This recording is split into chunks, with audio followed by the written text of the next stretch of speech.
Thank you for plugging into this Family Life News podcast, streaming issues-driven, family-focused news.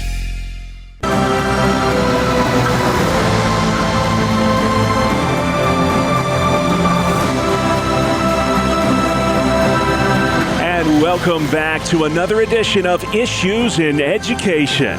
Mondays during the Noon Report, we spotlight the issues impacting our public school families with Dr. Ralph Kerr at the Teaching and Learning Institute in Houghton, New York. Ralph, welcome back to the program, sir. I know a lot of kids are on spring break this week, but there is still a lot to talk about. And why don't we begin with the controversy that's brewing at Silver Creek Elementary. That's in western New York. Some parents there, Ralph, are complaining that their children are being put in isolation rooms to cool off whenever they get unruly. Is this a common disciplinary action for elementary schools to take? Well, it is a common disciplinary action, but it's usually not called isolation room. That's a little bit extreme, I think. Very often schools will use what they call a timeout room to just sit down and kind of take stock of what's going on and see if they can't cool themselves down a little bit. So I think it's more a reaction to the term isolation room, which I would be concerned about as well, than the fact that it's a good thing for elementary children that are having a rough day to just kind of cool off a little bit. All right. Hey, from Silver Creek, let's head to Pittsford Central District. You know well, there in suburban Rochester. There was a heated school board meeting last week. Apparently, a couple of the elementary schools want to start a rainbow club for gay and lesbian transgender students at the elementary school level. A number of parents complained that it was not age appropriate.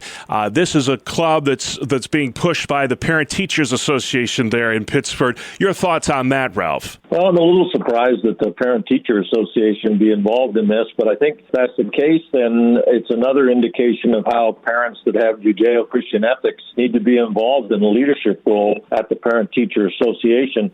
And if people are going to be salt and light in their community, as the scripture calls us to be, then we need to be involved in issues like that, because if nobody pushes back, then this kind of stuff is going to continue to happen, and we're going to be sorry for the end result. Yeah. In Texas, an interesting story, Ralph. I don't know if you saw this or not. A teacher there has agreed to pay a $90,000 fine after being sued by a student for requiring a class to write out the words to the Pledge of Allegiance as a class assignment. The student, who's black, refused on social justice grounds and received a failing grade. Your thoughts on this case? Well, this is a really interesting case. I did do a lot of research on it, and I found the teacher in question had actually taught in the districts for 51 years.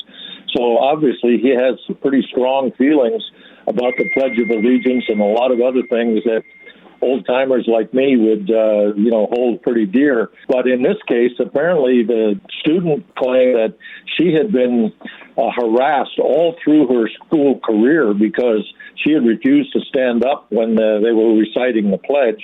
And I think what happened was, it may be that the teacher decided that he was going to take this into his own hands. And it turns out that in the settlement, which was $90,000, actually the Texas Association of School Boards agreed to pay the settlement, which I thought was a really interesting development. But lots of, again, conversation about this one for sure. Yeah. And then finally, Ralph, out of Erie, Pennsylvania, the teachers union says its members are going to be working remotely until the district ensures a safe learning environment. This follows a school shooting that involved a juvenile last week. The union head says the high school is unsafe, a dangerous work environment, and the teachers are not going to return to the classroom until that changes. Now, Erie schools are off this week because of spring break, but does the union have a point here? I don't think they do. I mean, obviously everybody's concerned about school safety, and I think they just caught a break that this week they happen to be off. It's interesting to me that the union did say that they acknowledge that the district has the right to demand that the teachers teach in person if that's what they want them to do.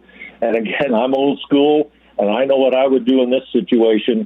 There's a law that says if a teacher vacates their job for 3 days, in other words, they don't show up, that job is considered vacated. And that's what I would tell the unions, that next week, if you're not here Monday, Tuesday, and Wednesday, don't bother coming back because your jobs are gone. Yeah, good point. And that's all the time we have this week. But hey, so many issues and so little time.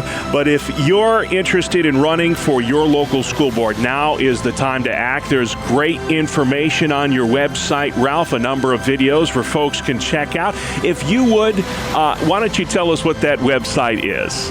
Thank you, Bob. People can simply go to yrun.org, yrun.org.